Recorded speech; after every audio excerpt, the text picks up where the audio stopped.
Assalamualaikum para bola mania, berjumpa kembali bersama Fakta Bola Info. Kali kita akan berkenalan dengan mega bintang Belanda Ruud Gullit yang mengubah sepak bola Inggris.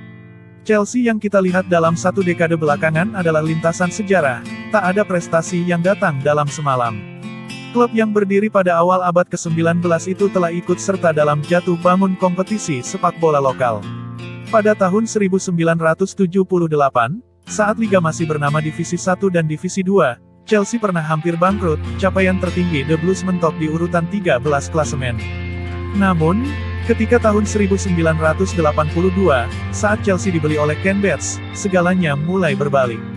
Meski pasang surut, Chelsea pernah menyelesaikan musim sebagai juara. Tahun demi tahun terlewati, hingga sampailah pada musim panas 1995, The Blues kedatangan pemenang Ballon d'Or, pencetak gol yang ditakuti Eropa, legenda AC Milan yang mempersembahkan puluhan piala. Dialah Ruud Gullit.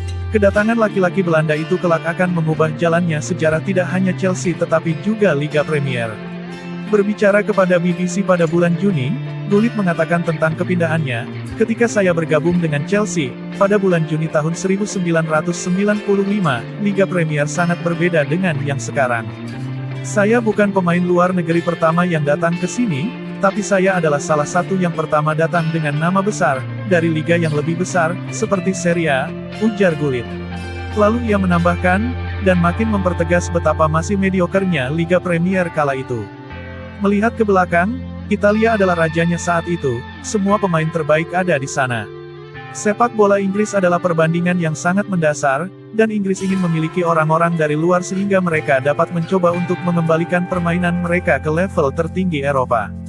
Mantan bek Chelsea David Lee, yang membuat 151 penampilan selama 10 tahun tinggal di klub, mengenang saat skuad mengetahui tentang kedatangan Gullit.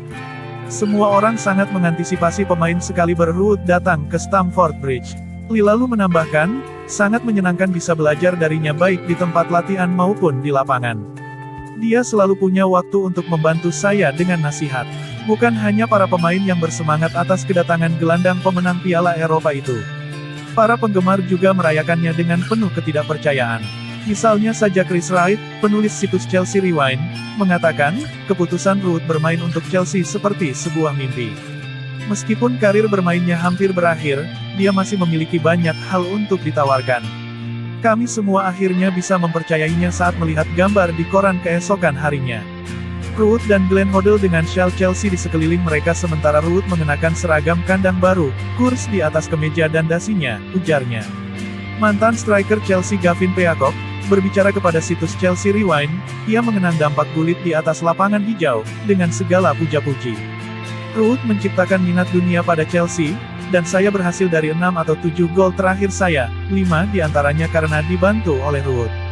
Dia bisa saja meledak saat menguasai bola dan Anda tahu ketika Ruud menguasai bola, Anda tidak bisa berbuat apa-apa, karena Anda tahu dia akan mempertahankannya. Dia akan selalu melakukan hal yang benar. Sangat menyenangkan bisa bermain dengannya di lapangan," tutup Peacock. Ruud Gullit melatih Chelsea.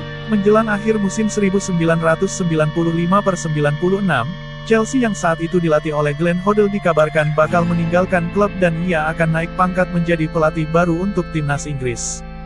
Gullit yang masih aktif bermain, ditunjuk sebagai penggantinya, ia memainkan peran manajer pemain, seperti yang belakangan pernah dilakukan oleh Ryan Giggs di United. Daya tarik Gullit terbukti mujur, dengan 3 pemain baru di musim panas 1996, ia menciptakan lebih banyak gebrakan di Stamford Bridge. Setelah awal yang lambat, bersama Ruud Gullit sebagai pelatih, Chelsea segera mulai memainkan sepak bola yang menghibur. Mereka adalah Gianluca Vialli yang tiba dengan status bebas transfer dari Juventus. Rekan Italia lainnya, Roberto Di Matteo, didatangkan dari Lazio dan bek tengah Prancis Frank Leboeuf tiba dari Strasbourg. Lalu musim berikutnya, Gullit mengontrak Gianfranco Zola dari Parma. Laki-laki Italia itu kemudian dianggap oleh banyak orang sebagai salah satu pemain terbaik Chelsea.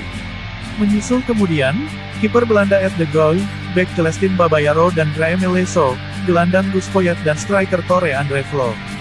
Namun pada Februari tahun 1998, berita mengejutkan pemecatan Gullit sebagai manajer Chelsea diumumkan.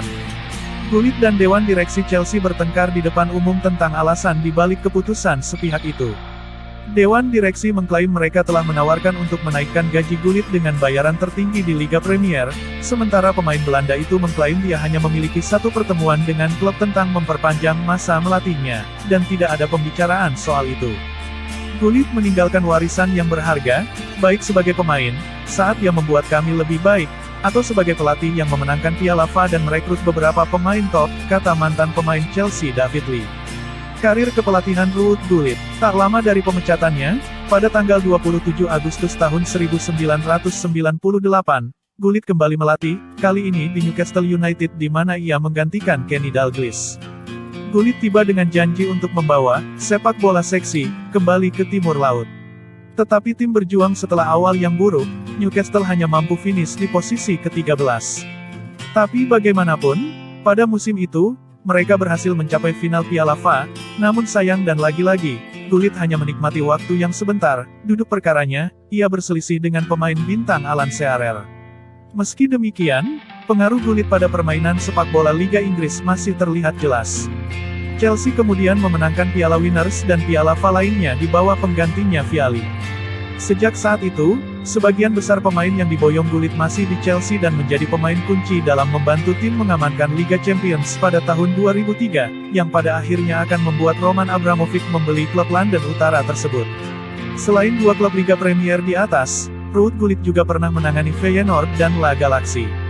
Terakhir kali Ruud Gullit menjadi pelatih pada musim 2017, itu pun bukan pelatih penuh, hanya sebatas asisten manajer Dick Advocaat di timnas Belanda. Tapi karir melatihnya jauh di bawah capaian sewaktu ia masih sebagai pesepak bola aktif.